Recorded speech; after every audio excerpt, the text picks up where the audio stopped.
I knew something was off the moment Tyler Brooks walked in wearing a crushed velvet blazer and shoes that looked like he'd stolen them from a tech conference. His handshake was damp. His smile was the kind you see on guys selling you extended warranties. And his first sentence to me, before even finding the bathroom, was, "So what exactly do you do here that adds value?" 20 years in risk and compliance, 8 years before that in the Marines. I've seen plenty of red flags in my time. In Fallujah, there was this contractor who always had too much cash, too many excuses, and too little paperwork. Guy turned out to be selling our supply routes to insurgents. Same gut feeling hit me watching Tyler fidget with his phone while I explained our vendor approval process. Tyler was different from the usual corporate climbers. Not because he was some criminal mastermind. That would have required actual planning.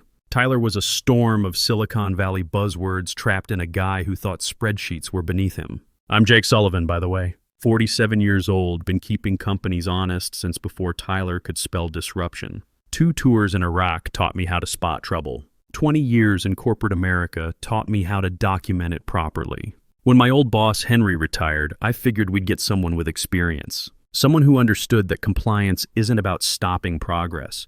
It's about making sure progress doesn't land everyone in federal prison. What I didn't expect was a 32-year-old Stanford MBA whose entire understanding of risk management could fit on a sticky note. Our company, Meridian Financial Services, handled investment portfolios for mid-size corporations. Not sexy work, but steady. The kind of place where doing things right mattered more than doing them fast. At least until Tyler showed up. By week 2, Tyler had streamlined 3 internal policies, which meant he deleted them and called it innovation. He kept using words like agile governance and legacy thinking, usually while waving his hands around like he was conducting an invisible orchestra. The guy had spent 3 years at Tesla and 2 at Airbnb, which apparently made him an expert on everything except the industry we actually worked in. The first real warning sign came during our weekly finance meeting. I'd flagged a vendor invoice that jumped from $40,000 to $220,000 in a single quarter. No corresponding change in scope. No additional services documented, just a number that had grown by 500% overnight. "Jake, we need to move past this legacy thinking," Tyler interrupted me mid-sentence. "These micro-audits slow down our velocity." Velocity, in a compliance review. I just stared at him. "It's a significant increase without documentation," I said. "Protocol requires I am sunsetting that protocol." He grinned like he'd just solved world hunger. Part of our new streamlined approval framework. That reminded me of another guy from Iraq. Lieutenant fresh out of West Point, thought the rules of engagement were suggestions. Lasted about 3 weeks before his own men requested a transfer. Same energy, same dangerous confidence. But here's the thing about being called outdated in corporate America when you're pushing 50. You start questioning yourself. Maybe I was being too rigid. Maybe Tyler's fresh perspective was exactly what the company needed. Maybe a guy who'd never spent a day in the trenches actually knew something I didn't. So I kept my mouth shut and did what I always do. I documented everything. The home situation wasn't helping my stress levels. Lisa and I were having dinner last Tuesday talking about college costs. Amy, our 19-year-old, was home for spring break from NYU. "Dad, the study abroad program in London costs an extra $15,000, she said, picking at her salad. "But it's only offered junior year, so if I don't do it now..." Lisa caught my eye across the table. We both knew the math. Amy's current tuition was $52,000 a year. Ryan, our 17-year-old, was looking at colleges that cost even more. He wanted to study engineering at MIT or Stanford. Great kid, brilliant student, but those schools don't offer family discounts. "We'll figure it out, sweetheart," Lisa said. She teaches high school math, so she's good at making numbers work. But even she looked worried. Ryan looked up from his phone. "Maybe I should look at state schools instead." "You apply wherever you want," I told him. "Don't limit yourself because of money." But privately, I was doing the calculations. We had $37,000 in savings. Lisa's teacher salary covered the mortgage and groceries. My income covered everything else, including the college fund that kept shrinking faster than we could fill it. After the kids went upstairs, Lisa cornered me in the kitchen. "You've been distracted lately. What's going on at work?" I told her about Tyler, about the policy changes, about getting sidelined from important projects. She listened with that teacher face she gets when dealing with problem administrators. "Sounds like you're dealing with someone who thinks experience is a liability," she said. "Maybe it is. Maybe I'm just too set in my ways to see innovation when it's staring me at." "Jake," she put her hand on my arm. "I've seen innovation. I've also seen incompetence disguised as innovation.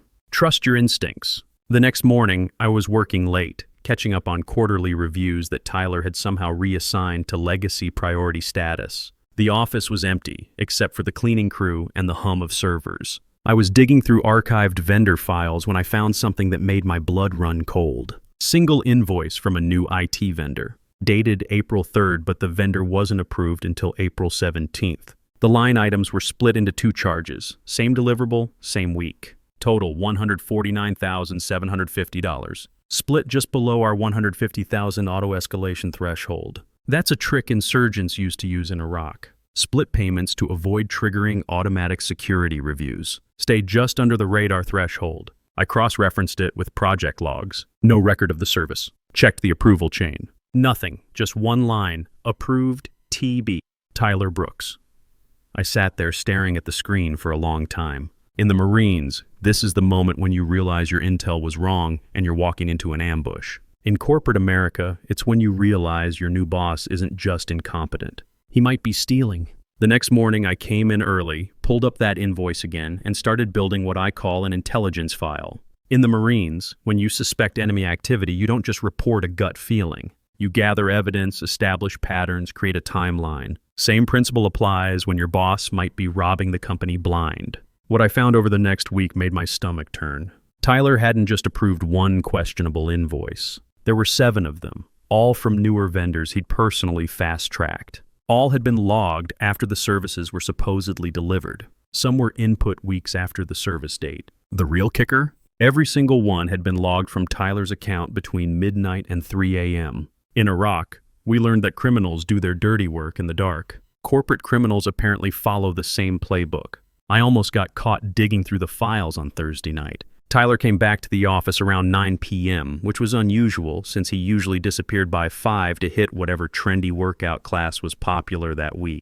I heard his keycard beep and quickly minimized my screens, pulled up a routine compliance report. Working late, Jake. He appeared in my doorway, gym bag in hand. Quarterly reviews, I said, not looking up. You know how it is. Actually, I don't. That's exactly the kind of inefficiency we're trying to eliminate. He stood there for another 30 seconds like he was trying to decide if I was worth investigating. Finally walked away. I waited 10 minutes before opening the vendor files again. The next day I tried approaching Tyler directly, thinking maybe there was some explanation I was missing. Caught him between meetings, asked about the late night approvals. Jake, you're creating problems to solve them, he said without even looking up from his phone. This is exactly the kind of legacy thinking that slows down innovation. We need to trust our partners, not interrogate them. That's when Tyler started his retaliation campaign. First, he pulled me off 2 cross-functional vendor projects I'd been leading for years. No explanation, no discussion. One morning I logged in and my access was gone, files archived, project channels dead. When I asked about it, he just smiled. We're reallocating resources to better align with strategic priorities, he said. Don't worry, I've got something perfect for your skill set. My new assignment was something called Legacy Risk Archive Optimization. Translation: sitting in a back office going through old SharePoint folders and flagging expired contracts nobody cared about. I was effectively benched, pushed aside like outdated equipment they couldn't quite throw away yet. But I had an ally. Tom Rodriguez had been with the company for 15 years, worked his way up from accounts payable to assistant controller. More importantly, he was the guy who actually processed vendor payments, which meant he saw everything that came through the system. Jake, something's weird with these new vendors, he told me during lunch one day. Half of them have addresses that don't match their incorporation states. One company's supposedly in Delaware, but the payment goes to a P.O. box in Nevada. You mentioned this to Tyler? Once. He told me not to worry about it. That vendor verification was legacy thinking. Tom made air quotes. But Jake, I've been doing this for 15 years. These payments don't smell right. The isolation at work was getting worse. Procurement stopped copying me on purchase discussions. Finance started closing invoices without routing them through risk review. Even my badge stopped opening certain conference rooms where Tyler held his leadership huddles. At home, the pressure was building too. Lisa was grading papers at the kitchen table when I got home one night. Red pen moving across student worksheets like a surgeon's scalpel. Rough day? I asked.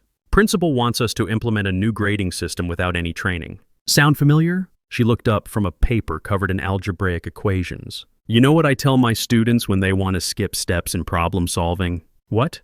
That shortcuts in math lead to wrong answers. Same principle applies everywhere else. She set down her pen. Jake, I've been thinking about our conversation. This Tyler situation. You've been dealing with problem administrators your whole career. First in the military, then in corporate. You've never backed down before. This is different. We've got college bills coming, the mortgage, your mother's medical expenses. I can't afford to be unemployed right now. We can't afford for you to compromise your integrity either. She reached across the table and grabbed my hand. I've seen what happens to teachers who stay quiet when administrators cut corners. It never ends well. That weekend, Amy came home from NYU for a long weekend. Over dinner, she was telling us about her finance classes. Professor says the biggest corporate scandals usually start small, she said, twirling pasta around her fork. One person sees something wrong, doesn't report it, then it gets bigger and bigger until it explodes. Smart professor, Lisa said, giving me a meaningful look. Dad, you work in compliance, right? Do you ever catch people doing bad stuff? I thought about Tyler's midnight approvals, the phantom vendors, the split invoices designed to avoid oversight. Sometimes, what do you do when you catch them? You report it, even when it's scary, even when it might cost you something. Ryan looked up from his phone. What if reporting it cost you your job? I looked around the table at my family. 3 people depending on my income, my decisions, my courage. Then you hope you've raised kids smart enough to understand why you did it. Monday morning, Tyler unveiled his latest innovation, eliminating our monthly vendor review meetings entirely. We're moving to an exception-based model, he announced to the leadership team. Only flag issues when they exceed our tolerance thresholds. The tolerance thresholds, of course, were set so high that nothing would ever get flagged. A vendor could bill us for a lunar vacation and it wouldn't trigger review. After the meeting, Tyler called me into his office. First time he'd spoken to me directly in 2 weeks. Jake, I've been thinking about your career trajectory here. He leaned back in his ergonomic chair like he was doing me a favor. Maybe it's time to consider some alternatives. Early retirement package, consulting arrangement, something that recognizes your years of service while allowing the organization to evolve. There it was, the polite corporate version of resign or be fired. I'm not ready to retire, Tyler. Well, think about it over the weekend. These kinds of opportunities don't come along often, especially for people with your experience level. I went home that night and told Lisa everything. About the report I was building, about Tyler's threat, about the choice I was facing. She listened without interrupting, which is what she does when she's processing something serious. How bad could this get? She asked. If I'm wrong, I lose my job, probably get blacklisted in the industry, and we're looking at financial disaster right when the kids need us most. And if you're right, Tyler goes to prison, the company avoids a massive scandal, and maybe I keep my job. She was quiet for a long time. Then she looked at me with that expression she gets when she's about to say something I need to hear. You know what I tell my students when they're afraid to do the right thing because it might cost them something? What? I tell them that the cost of doing the wrong thing is always higher in the long run. The next morning, I opened my computer and started writing my report. Time to launch Operation Cleanhouse. Writing that report felt like loading ammunition. Every line item, every timestamp, every forged signature was another round in the chamber. I'd learned in Iraq that when you're building a case against the enemy, you better make sure your intel is bulletproof. One mistake, one loose end, and suddenly you're the one under investigation. I spent 3 days putting together a document that would make a military briefing officer proud. Clean timeline, supporting evidence, financial impact analysis. No opinions, no speculation, just facts and numbers. Total exposure, $40.3 million in questionable vendor payments. All approved by Tyler Brooks, all outside normal procedures. The hardest part was deciding who to send it to. Tyler had made it clear I wasn't part of the decision-making process anymore. Going through him would be like asking a thief to investigate his own robbery. But going around him meant crossing a line I couldn't uncross. I was sitting in my office at 7:30 on a Wednesday morning, staring at an email draft addressed to Rebecca Walsh, our corporate compliance director. Subject line, pattern of vendor approval irregularities, immediate review requested. The report was attached. My finger hovered over the send button. Then my desk phone rang. Internal call, Jake, it's Tom from accounting. You need to see something. Conference room C now. I found Tom hunched over his laptop, looking like he'd seen a ghost. Jake, remember that vendor in Nevada I mentioned? I just ran a payment trace. Look at this. He pulled up a bank routing screen. The payment for that $149,000 invoice? It hadn't gone to any business account. It had been deposited into a personal checking account registered to a T. Brooks, Jesus, I whispered.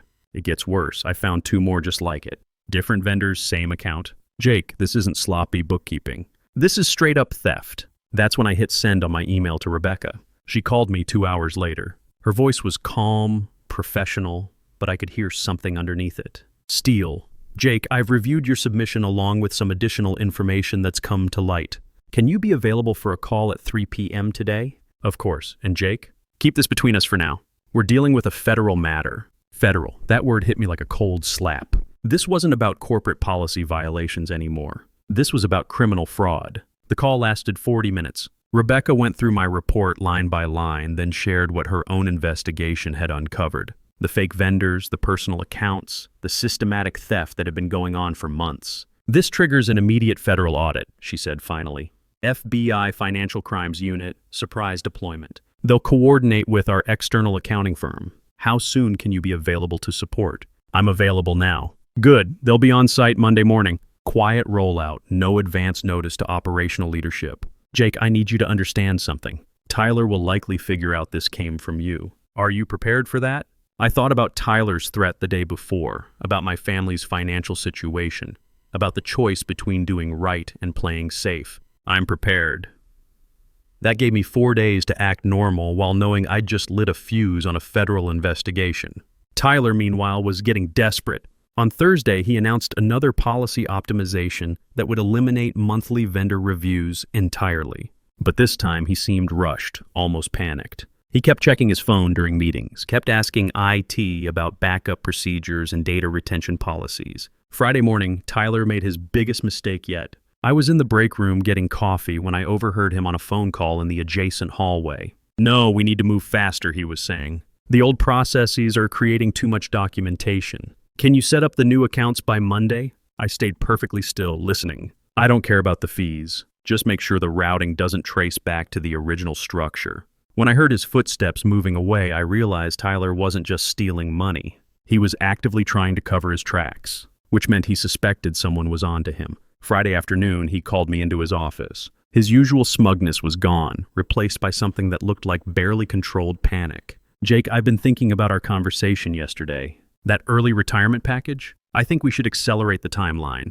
Maybe we can have something finalized by the end of next week. That seems rushed, Tyler. Well, the company's evolving rapidly. We need people who can keep up with the pace of change. His eyes were darting around the room, settling on his computer screen, his phone, anywhere but on me. Sometimes the best thing for everyone is to recognize when it's time to step aside. I'm not ready to step aside. His jaw tightened. Jake, I'm trying to be nice about this. But if you force my hand, I can find other ways to address performance issues. There it was, the direct threat. No more corporate speak, no more polite suggestion. He was telling me to disappear or he'd make me disappear. I went home that night and told Lisa everything. About Tom's discovery, about the federal investigation, about Tyler's desperation. She listened without interrupting, but I could see her teacher instincts kicking in. She'd dealt with corrupt administrators before. He's scared, she said.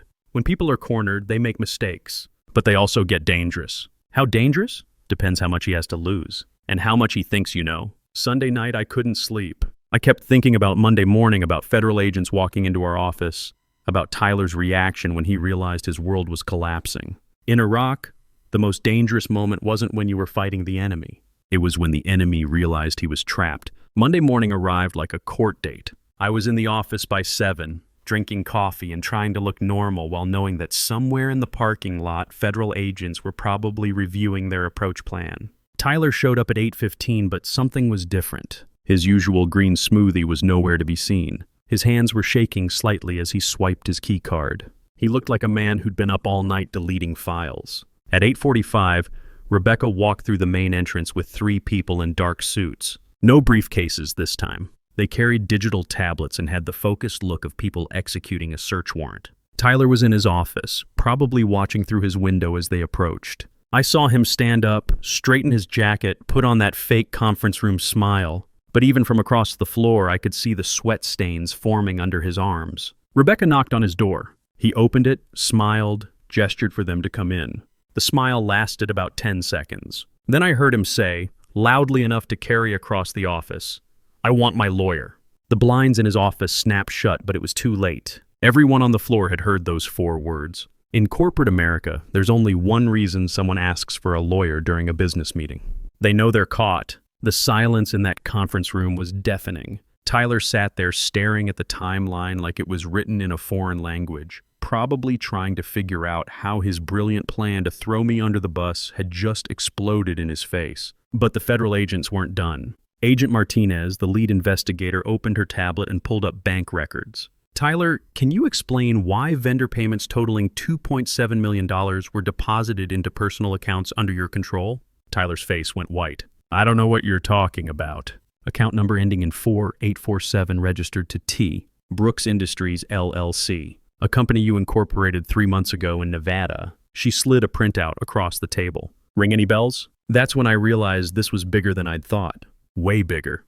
Tyler hadn't just been skimming vendor payments. He'd created an entire network of shell companies to funnel money through. Agent Martinez continued. We've identified 14 separate vendor identities, all traced back to accounts you control. Conservative estimate puts the total theft at $6.8 million over the past 8 months. Tyler tried to stand up, probably thinking he could still charm his way out of this mess. Look, this is all a misunderstanding. Jake's been resistant to our modernization efforts, and I think he's... Sit down.